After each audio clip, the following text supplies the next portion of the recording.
네, 욥의 친구들의 지금까지의 주장의 핵심은 한결같이 인과응보, 즉 악인은 반드시 망한다였다는 것입니다. 욥의 친구들이 이 인과응보의 법칙만을 거의 절대시하면서 이 법칙으로 욥이 당한 모든 고난을 평가하고 판단하려고 했지요. 그래서 이 인과응보의 원칙으로 볼 때 욥의 지금에 당한 이 모든 재앙과 결과는 사실 이 욥이 지은 죄 때문이다. 이것이 친구들이 지금까지 해왔던 변론의 핵심이라고 볼 수가 있겠습니다. 이에 대한 이 욥의 구체적인 반론이 지난 21장이었습니다. 욥의 반론의 핵심이 무엇이었습니까? 악인이 반드시 다 망한다고 한다면 악인들 가운데에 재앙 중에 생존하고 또 장수할 뿐만 아니라 행복하게 살다가 마지막도 고통 없이 죽는 악인의 케이스는 과연 뭐라고 말할 수 있는가, 이거였죠. 이건 욥의 개인적인 의견일 뿐만 아니라 욥이 견문이 넓은 사람들에게 물어보았을 때에도 그들이 말하기를 하나님이 재앙을 내릴 때 보니까 마지막으로 살아남는 자들도 악인이더라는 거죠. 그리고 뿐만 아니라 악인들이 오히려 화려한 무덤 속으로 나가게 되고 수많은 조문객들이 그들의 죽음을 애도하더라는 겁니다. 악인인데 말이지요. 욥이 이 친구들의 주장의 허점을 정확하게 지적을 한 셈입니다. 이런 욥의 발언 이후에 오늘 본문 22장에서는요, 다시 엘리바스가 발언을 하게 되는데 이것이 욥과의 친구들 사이에 세 번째 변론이 시작되고 있는 지점인 것입니다. 오늘 본문에서 보니까 엘리바스는요, 이 욥이 제기했던 이 반론에 대해서 전혀 수용하거나 받아들이고 싶은 마음이 없는 것을 보게 됩니다. 그의 입장을 바꿀 마음이 전혀 없는 거죠. 그래서 다시 이 엘리바스는 인과응보의 법칙을 또다시 가지고 오면서 욥이 지었을 것이라고 추측되는 죄들을 나열합니다. 죄인으로 낙인 찍는 거죠. 그러면서 회개하면 회복될 것이다 라는 이 보편적인 결론으로 욥을 이끌려고 하는 것, 이것이 오늘 22장 전체의 내용인 것입니다. 지금 이 엘리바스가 말하고 있는 패턴을 보시면 욥이 그들의 주장에 대해서, 즉 인과응보의 주장의 허점에 대해서 문제를 제기했을 때 이 주장에 대한 설명을 하거나 거기에 대한 답변을 하는 것이 아니지요. 오히려 다른 문제를 만들어 버립니다. 그래서 지금 현재 이 욥의 형편을 근거로 해서 욥에게 없는 죄를 뒤집어 씌우는 거죠. 그래서 욥이 제기하는 문제를 회피해 버리고 있는 것을 보게 됩니다. 그러면서 자기들만의 신앙의 법칙, 인과응보와 더불어서 회개하면 된다는 이런 단순한 논리로 욥을 억지로 이끌려고 하는 모습을 보게 되는 겁니다. 본문 한번 보실까요? 지금 이 엘리바스는요, 욥의 반론에 직접적인 말을 하지 않고 이렇게 말합니다. 너는 의로운 척하지 마라. 너의 경건이 하나님께 전혀 유익이 안 된다. 네가 하나님을 경외하는데 이런 심판이 있단 말이냐, 이런 식으로 이야기하는 겁니다. 그러면서 5절에 보니까 오히려 너의 악이 크지 아니하느냐, 너의 죄가 끝이 없다라고 이렇게 말씀하죠. 즉 욥을 죄인으로 낙인 찍는 겁니다. 그러면서 6절부터 9절까지는 욥의 구체적인 죄를 나열합니다. 욥이 자기 가진 힘과 권세와 또 토지와 부를 있었지만 그 힘으로 까닭없이 형제를 볼모로 잡고 헐벗은 자의 의복을 벗기고 목마른 자 그리고 줄인 자에게 음식을 주지 않고 구약의 대표적인 약자였던 고아와 가부들을 돌보지 않고 학대했던 죄를 지었다라고 말하고 있지요. 지금 사실 이런 모든 욥의 죄는 사실이 아닙니다. 엘리바스의 추측에 근거한 거죠. 엘리바스는 욥이 이런 죄를 지었을 것이기 때문에 10절과 11절에 보시면 욥이 지금 이 온갖 올무에 걸리고 있는 것이고 두려움이 임하고 이런 욥이 겪는 재앙이 임하게 되었다, 그렇게 말씀을 하고 있는 겁니다.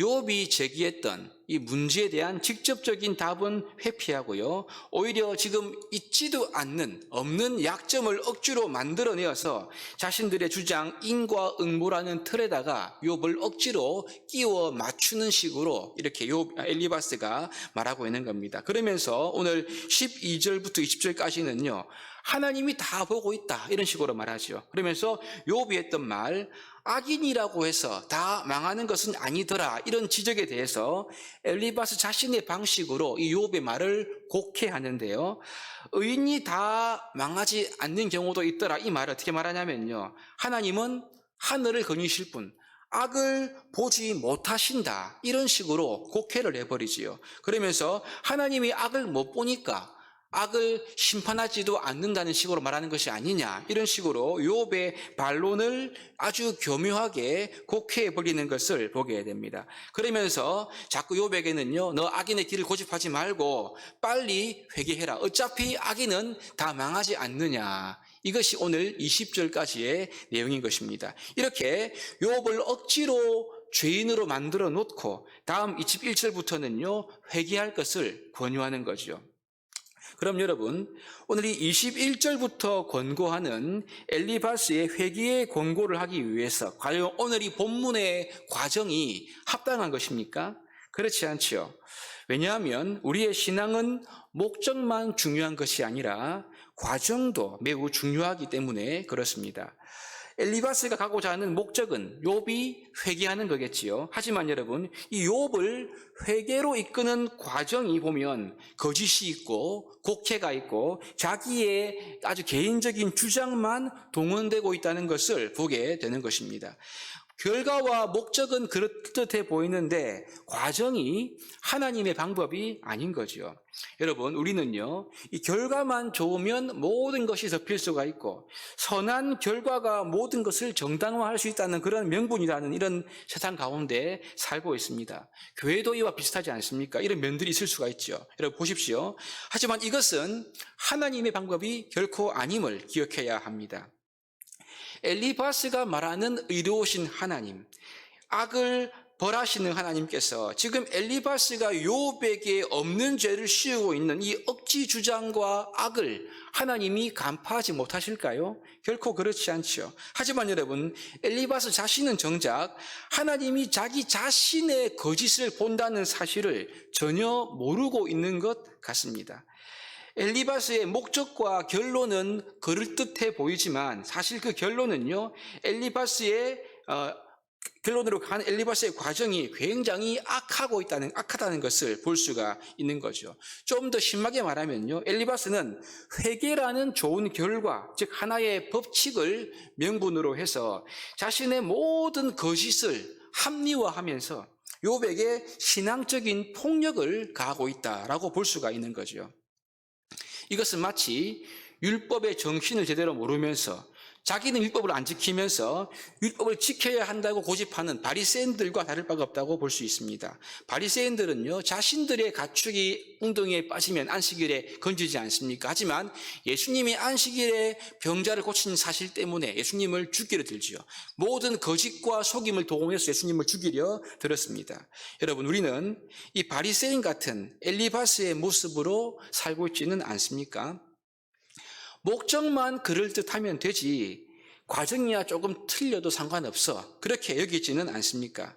여러분, 우리의 신앙생활 가운데 선한 열매가 부족한 이유가 어디에 있는가? 그것은 우리의 지향하는 목표가 잘못될 수도 있겠지만 그 목표를 향해 가는 우리의 과정에 뭔가 문제가 있으면 우리의 신앙생활은 엘리바스처럼 명분과 껍데기와 결과는 그럴듯한데요, 아무런 영향력이 없는 인생이 되고 말 수가 있는 것입니다. 하지만 우리 예수님은요, 하나님 나라의 회복이라는 목표를 이루기 위해서 그 과정을 대충 하거나 결코 건너뛰신 분이 아니십니다. 예수님은 성육신 그리고 십자가의 죽음이라는 모든 과정을 충실하게 밟으시지요. 그래서 우리에게 놀라운 이 구원의 은혜, 하나님의 구원의 선물을 온전히 완성하셨습니다. 그러니 여러분, 십자가에는 능력이 있는 거죠. 모든 믿는 자에게 구원을 주신 하나님의 능력이 예수님이 지불하신 모든 과정 때문에 있는 것이 아니겠습니까? 이로 볼 때 하나님은요, 악으로 선을 이루시는 분이 아닌 것입니다. 선으로 선을 이루고 도리어 선으로 악을 이기시는 분이 우리 하나님이심을 발견할 수가 있는 것이지요. 십자가로 승리를 이루셨고 또 이루신 우리 예수님은 우리에게도요, 선으로 선을 이루어가고 또 선으로 악을 이기기를 기대하시는 것이 아니겠습니까? 우리는 오늘 이 엘리바스를 반면교사로 삼아야 할 것입니다.